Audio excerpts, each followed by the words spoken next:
in Hollywood these days, this guy here is arguably the king of comedy. His name is Judd Apatow. Judd is behind a string of films that are bringing in the big bucks at the box office. Anchorman, 40-Year-Old Virgin, Knocked Up. Combined, those films have grossed nearly $500 million. Now, two of the guys in a lot of Judd's movies are Paul Rudd and Jason Segel.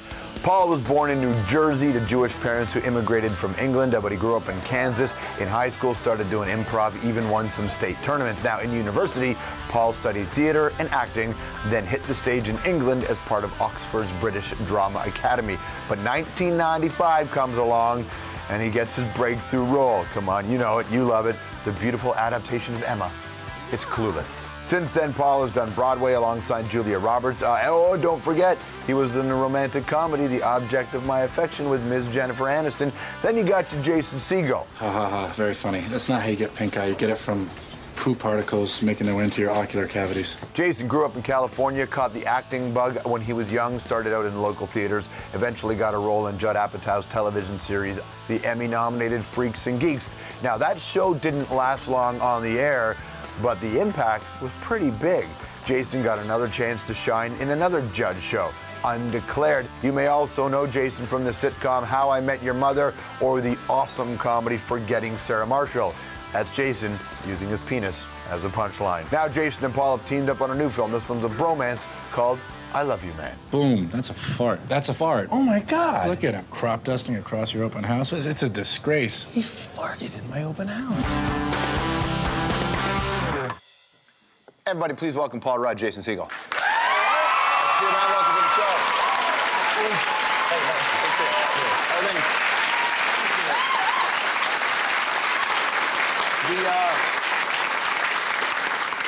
What's funny when you start kicking around the idea of this movie to people, certainly on this show, The Girls in the Office, the question everybody had was, is this exactly what males' relationships are like? And I was like, I don't exactly know if this is... But in terms of getting this project to this place and this subject matter, was it something you had kicked around a few times? We actually got really lucky. John Hamburg, the writer-director, called us both into lunch and said that he had written this script, and he had already pre-approved us at the studio and asked if we wanted to do it together. And after I convinced Paul that I'd be on good behavior, he agreed. Hardly. I was so excited at the idea of working with Jason again, and I loved the script, and I loved John Hamburg, who was a friend of mine. We'd never worked together. You had. I had. He directed some of the Undeclareds that I did years ago. And thank you for that modest woo. It's like a over the shoulder. Yeah, it was like half a person. Yeah. But it was a really important half of her. It was. That was about our ratings. Yeah. Isn't it funny that the thing that gets you the most notoriety from time to time is the thing that you get canceled from early in your career? You know, it was that Freaks and Geeks before that. I have a great left there. There we are. But yeah, no, it's crazy. It's been a long road for our little group, and I'm just happy it's all working out at the moment. Yeah. The chemistry that you need for comedy. It's one thing in an action film, but chemistry for comedy is really key. Yeah, well, one of the things why I think this movie works, I hope you guys go see it, because I love it. It's one of my favorite things I've ever done, is Paul and I have done 3 movies together now. We did Knocked Up, where we had a few scenes together, and then Paul was nice enough to come do Forgetting Sarah Marshall, where we had a few more scenes together. Wow. You guys say that you're nice. You guys say that you're nice enough to come, but it's like, yeah, you want to come to Hawaii? And yes. Well, you work on the movie with you guys? Yes. I'll tell you why I always say that. It's because Paul Rudd is a leading man. No, stop. Let me just say it. He's like he's in the pantheon of like Steve Carell and Jim Carrey, and so the notion that he would come and do such a supporting part in my movie, I felt very honored. Then in this film, I Love You, Man. It's you guys are in a lot of scenes together, and it's a much different dynamic, right? That's what was the most exciting for me is, and we were both playing kind of the opposite characters we had played in Forgetting Sarah Marshall. Paul was playing a more sort of insecure guy, and I was basically just copying Russell Brand. That was my goal with this performance, just kind of aloof and cavalier. And Russell in real life has a quality of like, this is who I am.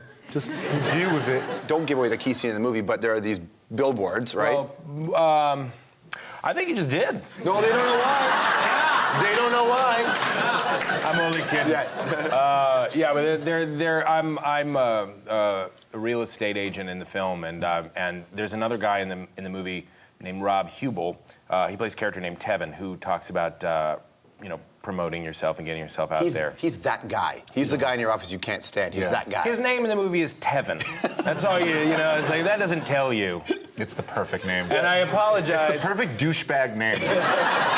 Can you say douchebag in Canada? Whatever you want, man. You can actually, you can say douchebag, you can't say Tevin. No, that's the beauty.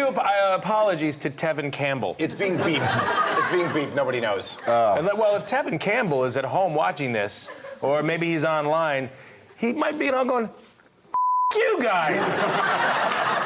Russell Brand, you brought him up, but it's an interesting thing because I think he's incredibly funny, and he experienced in England what happens when you take comedy to another level. And I know here it's a desensitized generation, so what's funny isn't always the same thing, and there are new sensibilities you have to. So in terms of pushing the boundaries of comedy today, do you feel that? I was a little nervous when I showed my dick.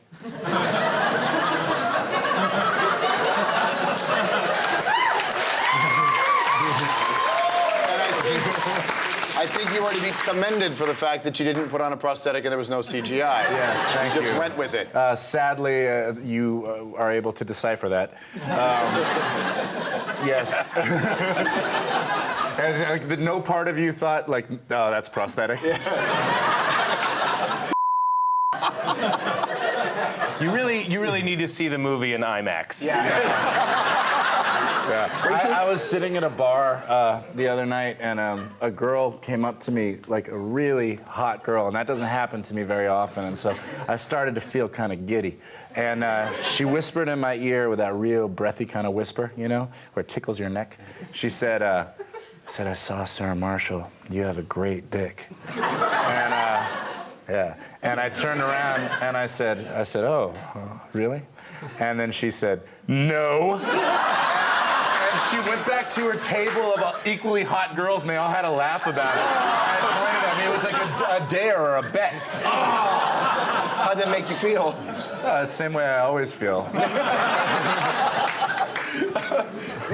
When did you go there from Jersey? When did you go to LA? Well, I was born in New Jersey, pretty much right across the Hudson River from New York City, and I moved around a lot. And when I was a kid, and I grew up in Kansas City, and then I moved from Kansas, I went to, God, could I just answer a question? No, you're doing it. No, I'm not. I do this. I talk and talk. You're doing a great job. I get really. I'm not kidding. We've been on the road. It's been 6 cities in 5 days, and he's tired. It's like I hear my own voice, and I want to just answer my question. Buddy.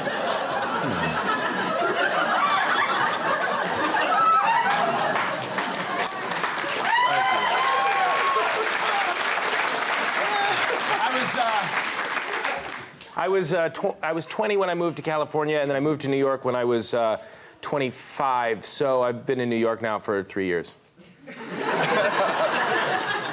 Which is a perfect setup to my next question. No, could you? A big part of this movie is guys trying to find guy friends. Could you relate on any level, moving around so much as a kid, the idea of finding a real friend and male friendship as adults rather than boys? Could you relate to that in any way? I still try and befriend boys. All of a sudden, the show becomes, this is To Catch a Predator, Paul, and we've got you. What? I was kidding around when I sent that email. All right, well, a big part of the film is the idea of Paul trying to find a friend, and he finds Sydney, this other guy, but it really does feel like it's a man trying to date somebody. So when we come back, we'll put them to the newlywed test. Ooh. The newlywed game test with Paul and Jason right after this.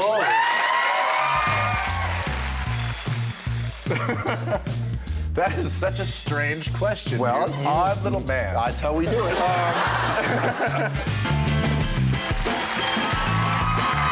Back here on the hour, Paul Rudd, Jason Segel. When we were in the commercial break, people from the audience kept loving it. I love you from insert IMDb title here. Right. It was you almost forget how many projects you've actually worked on. I'm just so happy that I was able to pass out that many copies of my IMDb page today. You guys ready to play the newlywed game? Okay. All right, newlywed game. Paul Rudd, Jason Segel. Jason. Yes. If Paul could change one thing about your body, what would it be? Just for his own comfort, he'd probably want to make me smaller.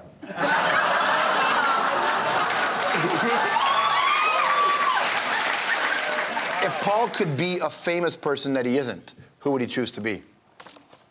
Ooh. That is such a strange question. Well, you odd little man. That's how we do it. Wow. I mean, I feel like, I don't know if you feel the same way. I feel like we all wish that we were George Clooney. I certainly do. Yeah, it would be George Clooney. Who's cooler? I mean, you spent a lot of time together, 16, 17-hour days on this film, right? Yeah, What is Jason's most irritating habit? That. He does this, but he doesn't even like. We had, and he would do it on purpose. I think we would have scenes where we would hug, and he would do this every time, and including the very first day of shooting where we had a hugging scene, and he would just do this. He'd go, "Little stop," and we had to hold the hug. And he would do it, and he would do it in my ear, so I had to feel like the nose breath. Why am I single? I don't know. All right, so Jason, what's Paul's most irritating habit? Ooh. Well, I wouldn't call it irritating, but Paul loves a story. Paul likes to tell a nice story, but I always find his stories very interesting. At the beginning. When you get into about 15 minutes in, so you say like, wrap it up.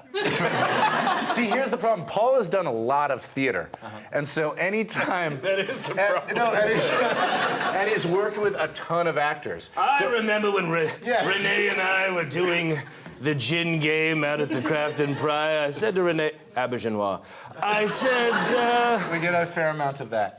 and I could do that all day, and do. Hey, what one item of clothing does Jason wear that you can't stand? I'd like to hear this, Paul.